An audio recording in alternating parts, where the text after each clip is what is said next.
Bismillahirrahmanirrahim. Assalamualaikum warahmatullahi wabarakatuh. Alhamdulillah kita berjumpa kembali dalam mata kuliah studi hadis. Marilah kita buka pertemuan kita pada hari ini dengan bacaan basmalah. Bismillahirrahmanirrahim. Hari ini kita akan berdiskusi atau membahas materi mengenai hubungan hadis dengan Al-Quran. Sebelum kita melanjutkan pembahasan kita lebih dalam mengenai hubungan hadis dengan Al-Quran, terlebih dahulu kita akan membahas mengenai kedudukan hadis di dalam Islam. Baik teman-teman, seperti kita ketahui, seluruh umat Islam telah sepakat bahwa hadis merupakan salah satu sumber ajaran Islam yang menempati kedudukan kedua setelah Al-Quran.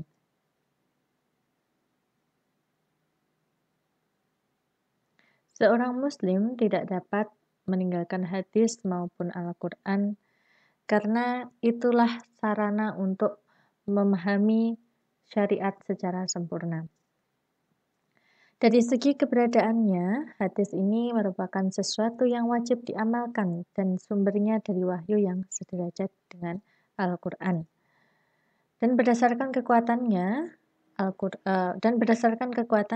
hadis berada pada posisi kedua setelah Al-Quran. Mengapa demikian? Seperti kita ketahui, Al-Quran memiliki kualitas qat'i secara global saja.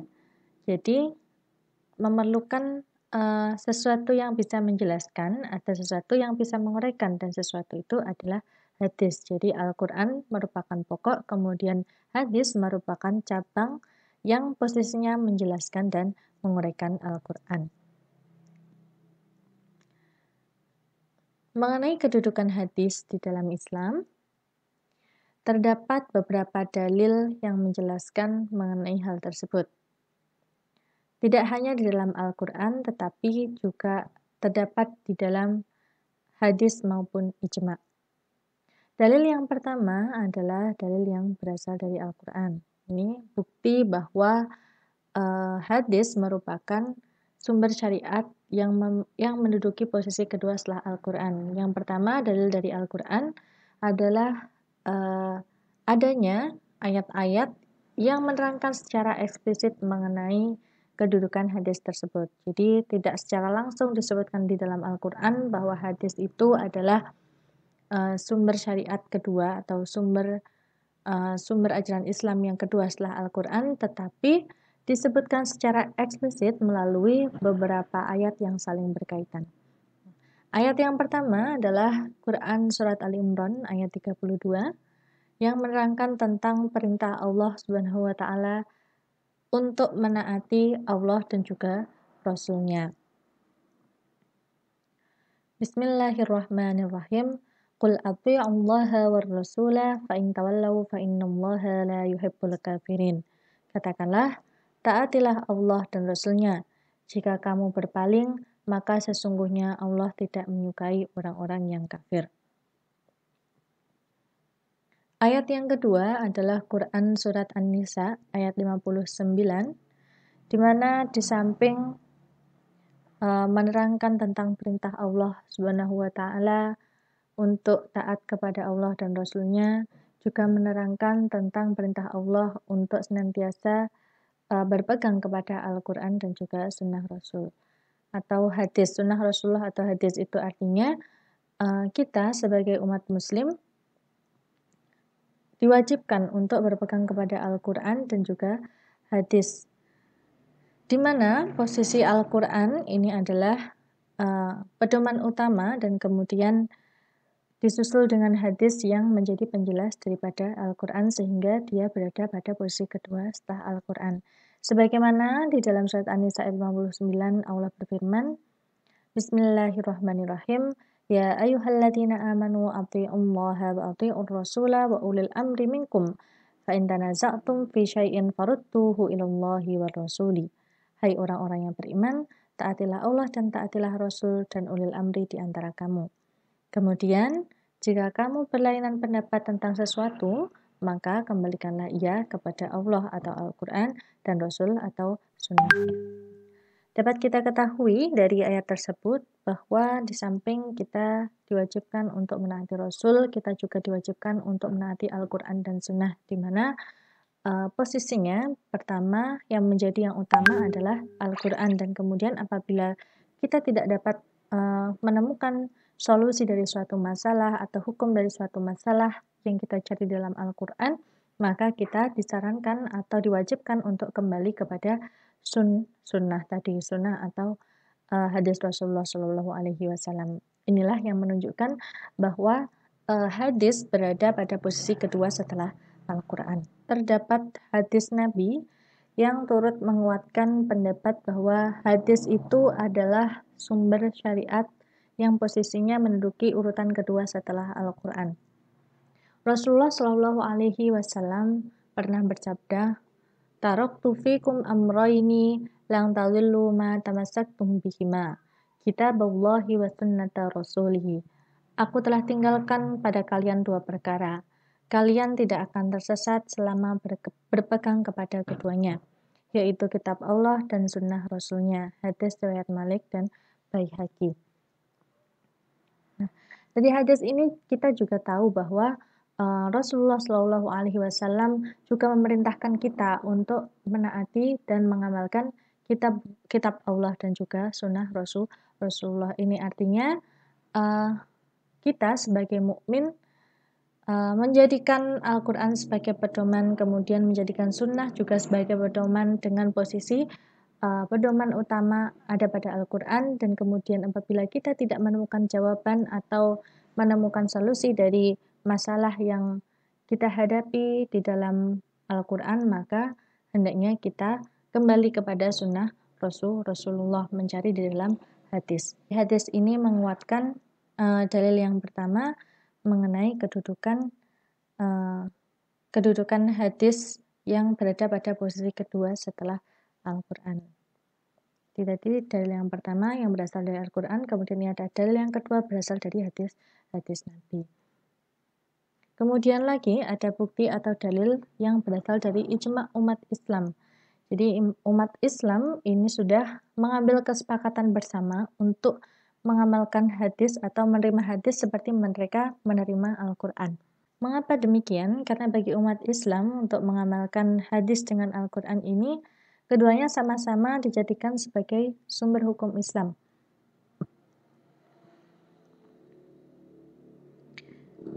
Sehingga umat Islam bersepakat untuk tidak dapat meninggalkan keduanya, karena ini merupakan perintah Allah dan juga perintah Rasulullah.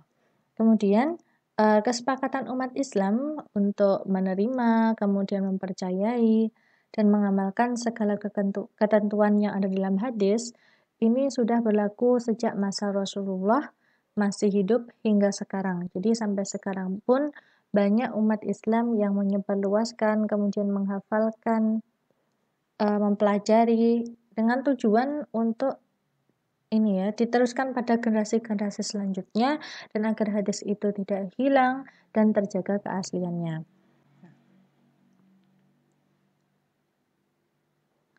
Hadis sesuai dengan petunjuk akal. Jadi di samping menyampaikan apa yang diterima Allah Subhanahu wa taala atau inisiatif Rasulullah sendiri dengan bimbingan ilham dari Allah, Rasulullah juga menyampaikan hasil ijtihad. Ini artinya apa-apa yang disampaikan Rasulullah termasuk ke dalam lingkup hadis. Jadi apapun itu yang berasal dari Rasulullah akan berlaku sampai ada host yang menasihnya atau menghapusnya.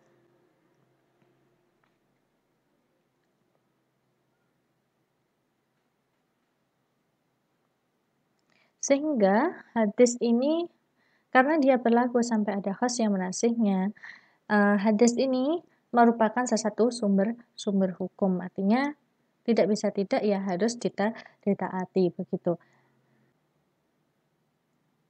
Jadi dapat dibenarkan bahwa hadis ini menempati posisi kedua setelah Al-Quran.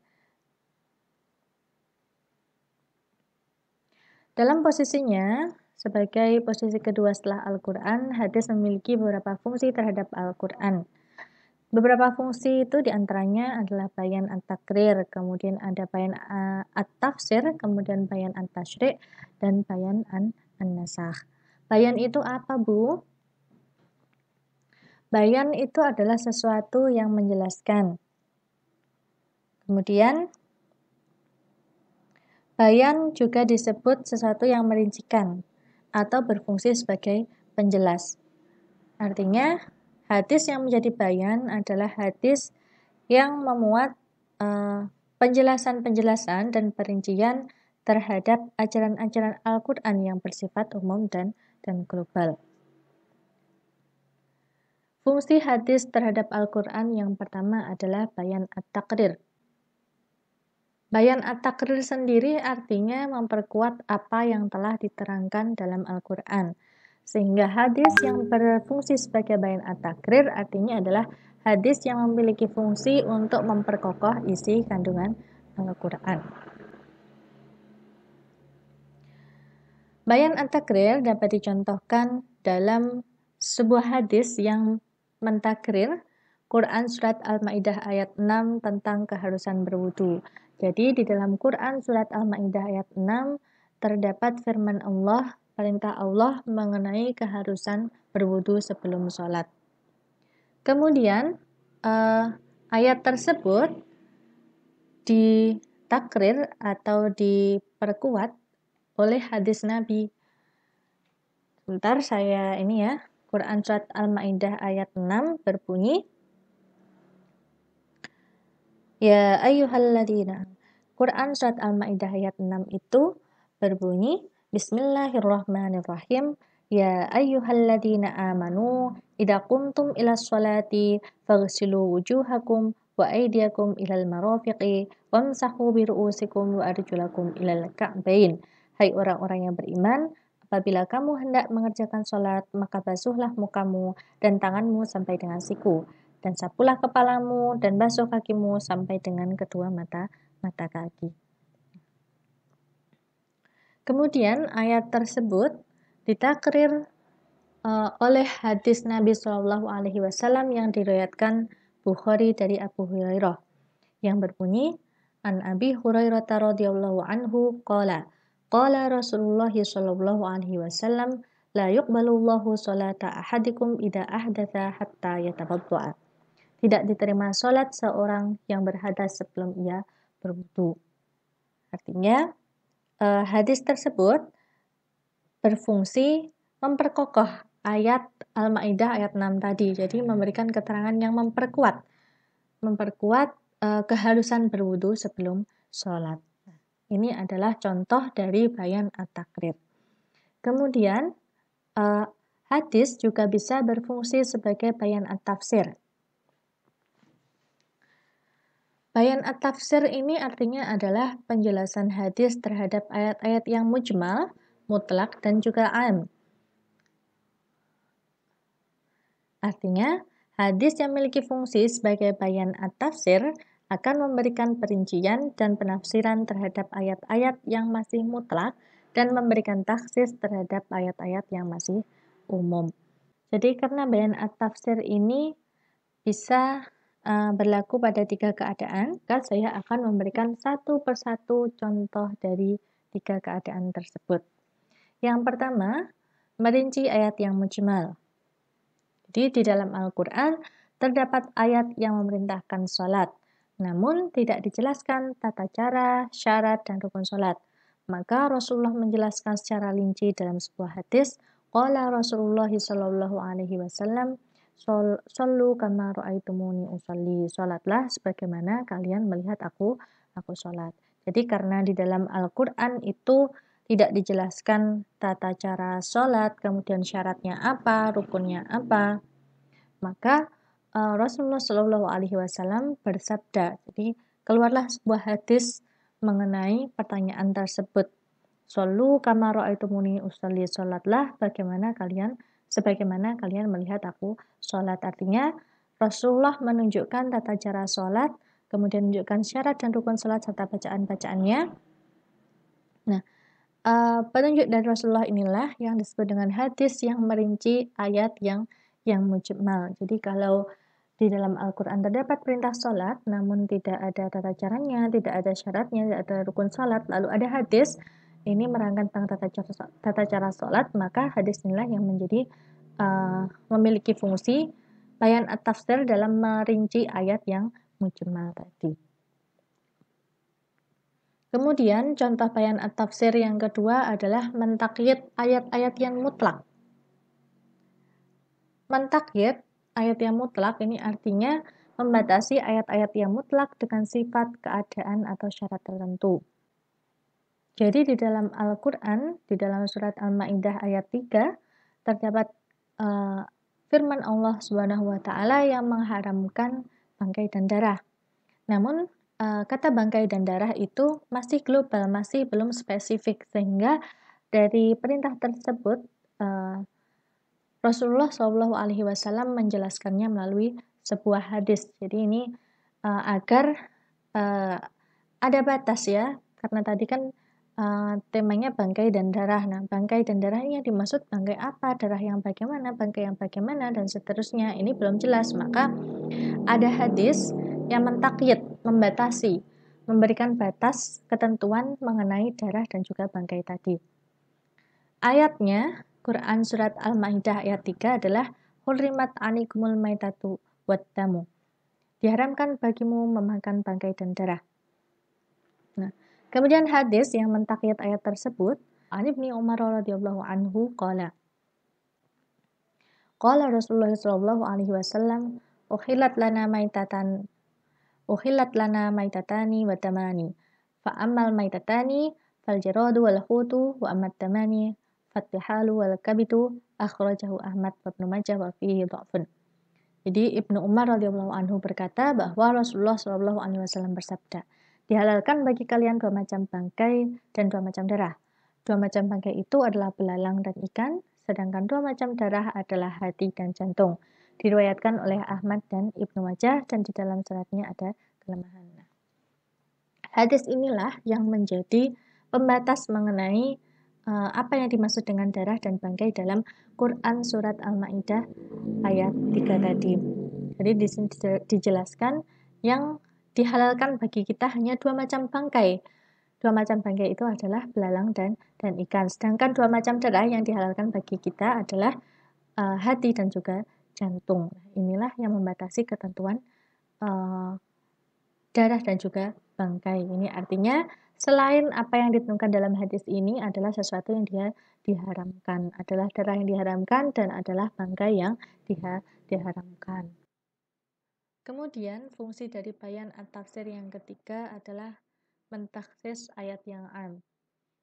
Jadi mentaksis ini adalah membatasi keumuman ayat Al-Quran sehingga tidak berlaku pada bagian-bagian tertentu. Taksis itu asal katanya khusus ya, jadi mentaksis mengkhususkan, membatasi ayat yang am itu umum, membatasi ayat yang am artinya membatasi keumuman ayat Al-Quran sehingga tidak berlaku pada bagian-bagian tertentu. Misalnya laisa lil qitali syai'un, tidak ada bagian apapun dalam warisan bagi orang yang membunuh. Ini adalah sebuah hadis di mana hadis ini mentaksis keumuman firman Allah dalam surat An-Nisa ayat 11 yang berbunyi yusikumullahu fi auladikum lidzakari mithlu hadzil unthayain. Allah mensyariatkan atau mewajibkan kepadamu tentang pembagian warisan untuk anak-anakmu, yaitu bagian seorang anak laki-laki sama dengan bagian dua orang anak perempuan. Ini dalam ayat 11 Quran surat An-Nisa ditentukan seperti ini, adanya kewajiban membagikan waris untuk anak-anaknya. Kemudian bagi seorang laki-laki sama dengan bagian dua orang anak perempuan, artinya 2:1. Lalu terdapat kasus bagaimana kalau seandainya terjadi pembunuhan, misalnya karena ingin mendapatkan harta warisan, si anak membunuh orang tuanya. Lalu apakah anak ini masih berhak mendapatkan warisan? Maka tidak ada keterangan yang menjelaskan hal tersebut di dalam Al-Quran. Maka hadis yang berbunyi laisa lil qitali syai'un, tidak ada bagian apapun dalam warisan bagi orang yang membunuh, inilah yang mentaksis ayat yang am, artinya menjadi pembatas dari keumuman ayat Al-Quran berupa kewajiban memberikan warisan kepada anak-anaknya. Ini dikecualikan bagi adanya kasus pembunuhan atau anak yang membunuh orang tuanya. Sehingga dapat menjawab pertanyaan apakah masih wajib atau malah tidak diwajibkan atau malah tidak diperbolehkan. Nah, ini seperti itu. Jadi adanya hadis laisa lil qitali syai'un menjadi pembatas dari keumuman mewajibkan keumuman kewajiban pembagian warisan untuk anak-anak tadi. Fungsi yang ketiga dari hadis adalah sebagai bayan at-tasyri'. Bayan at-tasyri' ini artinya penjelasan hadis yang berupa mewujudkan, mengadakan atau menetapkan suatu hukum atau aturan syara' yang tidak didapati nasnya di dalam Al-Quran. Jadi bayan ini oleh sebagian ulama disebut juga dengan bayan zaid ala Alkitab Al-Karim. Jadi tambahan terhadap nas Al-Quran. Keterangan yang menjadi tambahan terhadap nas Al-Quran. Ini berlaku dalam rangka mewujudkan, mengadakan, atau menetapkan suatu hukum atau aturan-aturan syara' yang tidak didapati nasnya di dalam Al-Quran. Jadi fungsi dari hadis sebagai bayan at-tasyri' dapat dicontohkan mengenai hadis tentang kewajiban zakat fitrah yang punya sebagai berikut. An Ibnu Umar radhiyallahu anhu qala farada Rasulullah sallallahu alaihi wasallam zakat al-fitri so'an min tamrin aw so'an min sya'irin alal abdi wal hurri wal dzakari wal unsa waswagiri wal kabiri minal muslimina wa amara biha an tu'adda qabla khurujin nasi ila sholati, muttafaqun alaih. Dari Ibnu Umar radhiyallahu anhu, ia berkata bahwa Rasulullah shallallahu alaihi wasallam mewajibkan zakat fitrah sebanyak 1 sok kurma atau 1 sok gandum bagi setiap budak, orang merdeka, laki-laki, perempuan, anak-anak dewasa dari kalangan muslimin. Rasulullah SAW memerintahkan pembayarannya sebelum orang-orang keluar rumah untuk sholat id. Hadis riwayat Bukhari Muslim. Hadis tersebut menjadi bayan at-tasyri' karena sebenarnya ketentuan mengenai zakat, ketentuan mengenai masalah tersebut sudah ada di dalam Al-Quran. Jadi sehingga datangnya hadis tersebut ini merupakan tambahan terhadap ketentuan pokok yang sudah ada di dalam Al-Quran itu tadi. Hadis Rasulullah SAW yang termasuk bayan tasyri' merupakan hadis yang wajib diamalkan, sebagaimana kewajiban mengamalkan hadis-hadis lainnya. Sebagaimana pendapat Ibnul Qayyim yang mengatakan bahwa hadis-hadis Rasulullah SAW yang berupa tambahan terhadap Al-Quran ini merupakan kewajiban atau aturan yang harus ditaati, tidak boleh menolak atau mengingkarinya, dan bukanlah sikap Rasulullah itu mendahului Al-Quran melainkan semata-mata karena perintahnya. Kemudian ada bayan an-nasakh. Nah, bayan an-nasakh ini adalah bayan yang masih dipersoalkan, Mengapa demikian? Karena mengingat posisi hadis ini berada pada posisi kedua setelah Al-Quran, maka pendapat bahwa hadis dapat berfungsi sebagai bayan an-nasakh atau bayan yang berarti membatalkan atau menghilangkan ketentuan daripada Al-Quran ini masih diperdebatkan. Bayan an-nasakh sendiri adalah ketentuan yang datang kemudian yang dapat menghapus ketentuan yang datang terdahulu. Jadi ada beberapa ulama yang memperbolehkan adanya bayan an-nasakh dengan memberikan ketentuan sebagai berikut. Ada 3 ketentuan. Yang pertama, yang membolehkan menasakh Al-Quran dengan segala hadis meskipun dengan hadis ahad. Ini adalah pendapat yang dikemukakan oleh para ulama mutaqaddimin dan Ibnu Hazm serta sebagian para pengikut Zahiriyah. Kedua, ada ulama yang memperbolehkan menasakh dengan syarat bahwa hadis tersebut harus mutawatir. Jadi pendapat ini dikemukakan dan dipegang oleh Mu'tazilah. Bagi mereka, mungkin saja hadis itu menasakh Al-Quran, menasakh ayat-ayat Al-Quran dengan syarat bahwa hadis tersebut harus hadis yang mutawatir. Kemudian yang ketiga, Ulama yang memperbolehkan menasakh dengan hadis masyhur tanpa harus dengan hadis mutawatir. Pendapat ini dipegang diantaranya oleh ulama Hanafiyah. Ini adalah pendapat ulama Hanafiyah, kalangan ulama Hanafiyah.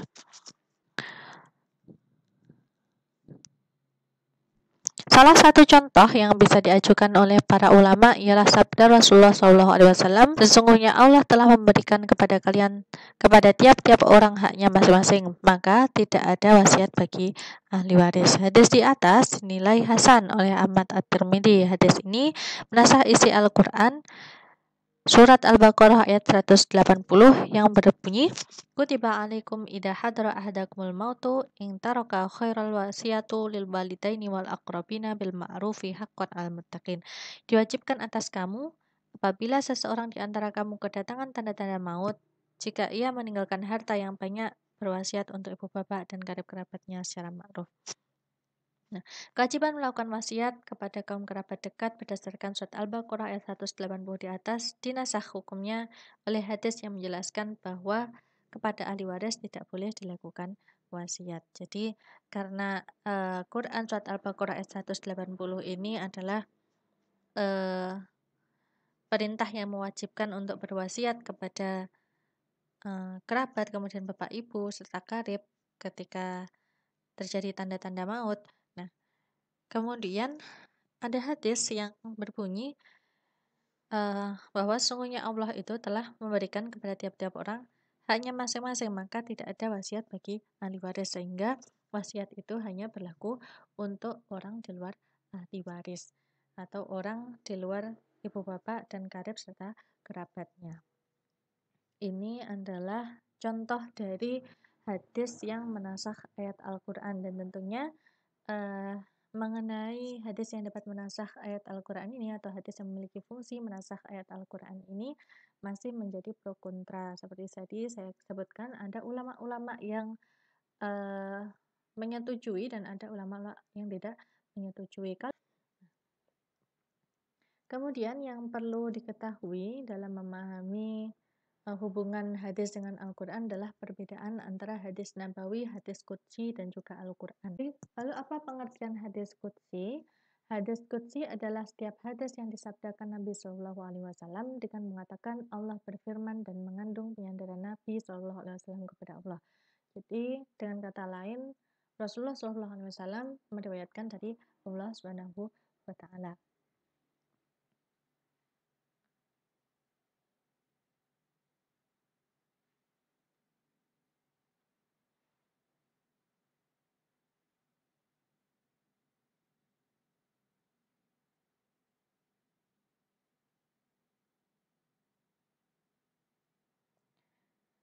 Jadi, hadis qudsi ini juga dapat didefinisikan sebagai sesuatu yang diberitakan Allah Subhanahu wa Ta'ala yang terkadang melalui wahyu, ilham, atau mimpi dengan redaksinya diserahkan kepada Nabi Muhammad SAW. Jadi,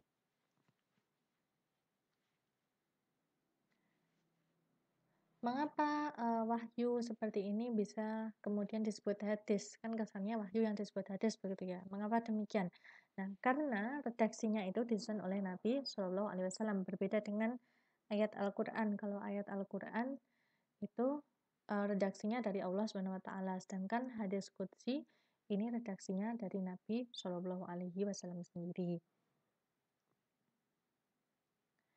Dan hadis qudsi disebut dengan qudsi yang artinya suci atau bersih ini karena datangnya dari zat yang maha suci. Istilahnya hadis ini disebut dengan hadis ilahiyah. Jadi karena tadi ya ilham, wahyu, kemudian untuk menyampaikannya redaksinya diserahkan kepada Rasulullah, ini artinya adalah sesuatu yang datangnya langsung dari Allah Subhanahu wa Ta'ala melalui Nabi Muhammad untuk kemudian disampaikan kepada umatnya. Nah, tetapi hadis qudsi ini tidak termasuk ke dalam ayat Al-Quran, karena kalau ayat Al-Quran itu adalah redaksinya langsung dari Allah Subhanahu wa Ta'ala. Bunyi ayatnya adalah langsung dari Allah Subhanahu wa Ta'ala. Ada 3 patokan untuk membedakan hadis qudsi dengan hadis nabawi. Jadi kalau tadi kita sudah membedakan mana hadis qudsi dan dengan Al-Quran.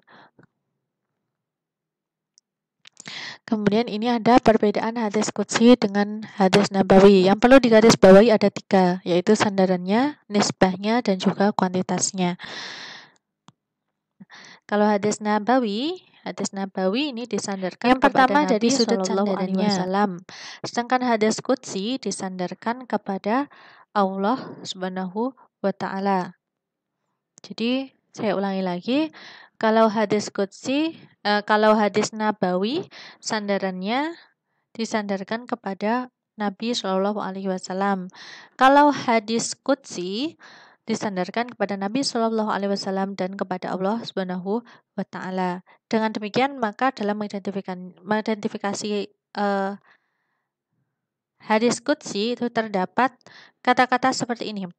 Qala Rasulullah Shallallahu Alaihi Wasallam fima yarwiyahu an rabbihi. Jadi ada redaksi untuk mengidentifikasi apakah ini hadis qudsi atau hadis nabawi. Kalau dia hadis qudsi pasti ada kata-kata Rasulullah Shallallahu Alaihi Wasallam telah bersabda sebagaimana yang diterima dari Tuhannya, atau Rasul Shallallahu Alaihi Wasallam telah bersabda, Allah Subhanahu Wa Taala berfirman, barulah bla bla bla isi dari hadis tersebut. Ini adalah bukti dari hadis qudsi itu pada masalah sandarannya. Kemudian mengenai yang kedua adalah nisbahnya. Jadi kalau hadis nabawi dinisbahkan kepada Nabi Shallallahu Alaihi Wasallam baik redaksi maupun maknanya. Sedangkan hadis qudsi maknanya dinisbahkan kepada Allah Subhanahu Wa Taala dan redaksinya kepada Nabi. Seperti saya katakan tadi, karena hadis qudsi ini datangnya bisa melalui wahyu, bisa melalui ilham, bisa melalui mimpi, yang kemudian secara maknawiyah, secara substansi dari hadis qudsi tersebut adalah dinisbahkan kepada Allah Subhanahu wa Ta'ala dan redaksinya, penyampaiannya diserahkan kepada Nabi Muhammad Shallallahu Alaihi Wasallam. Redaksi itu bunyinya. Nah, kemudian perbedaan hadis qudsi dan hadis nabawi yang ketiga dapat dicermati pada kuantitasnya. Secara kuantitas atau jumlah, hadis qudsi lebih sedikit daripada hadis nabawi. Ada satu jadi meski tidak ada namanya Tajuddin Al-Manawi Al-Hadadi jumlahnya ya, yang menulis karya Al-Hadis Al-Qudsiyah yang di dalamnya itu menghimpun hadis-hadis qudsi sampai sejumlah 272 hadis. Kemudian ada lagi dalam sebuah karya yang berjudul Al-Hadis Al-Qudsiyah, ini menghimpun hadis qudsi dari 7 buah kitab hadis, di mana 7 buah kitab hadis tersebut diantaranya adalah Al-Muwatta Malik, kemudian Sahih Bukhari, Sahih Muslim, Sunan Abu Dawud, Sunan At-Tirmidzi, Sunan An-Nasai, dan Sunan Ibnu Majah. Kemudian terhimpun hadis qudsi sebanyak 384 buah hadis. Jadi belum dapat dipastikan berapa sebenarnya jumlah dari hadis qudsi atau kuantitas dari hadis qudsi ini. Namun yang jelas jumlahnya tidak lebih banyak dari hadis nabawi. Kemudian jika dibandingkan dengan Al-Quran, hadis qudsi dan Al-Quran ini memiliki beberapa perbedaan.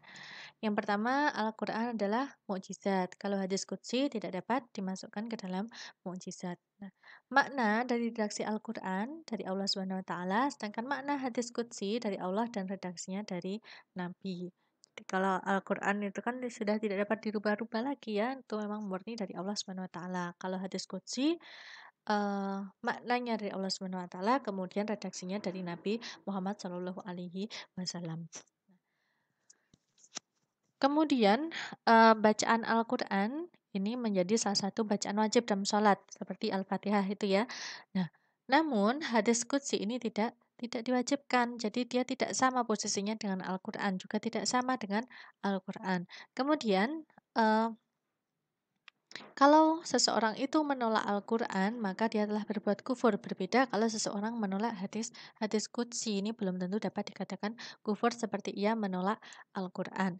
Kemudian, Al-Quran diturunkan melalui perantara malaikat Jibril. Kalau hadis qudsi diturunkannya melalui mimpi atau ilham. Tadi kalau Al-Quran diturunkan melalui perantara malaikat Jibril, nah kalau hadis qudsi diturunkan melalui mimpi atau ilham.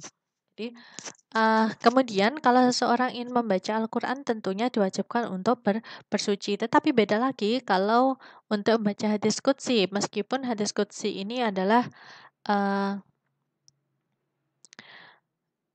maknanya dari Allah, akan tetapi dalam membaca hadis qudsi ini seseorang tidak ada kewajiban untuk bersuci. Seperti halnya ia akan membaca Al-Quran.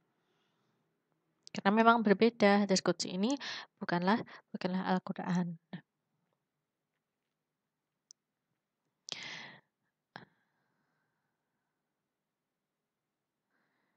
Jadi demikian teman-teman ya,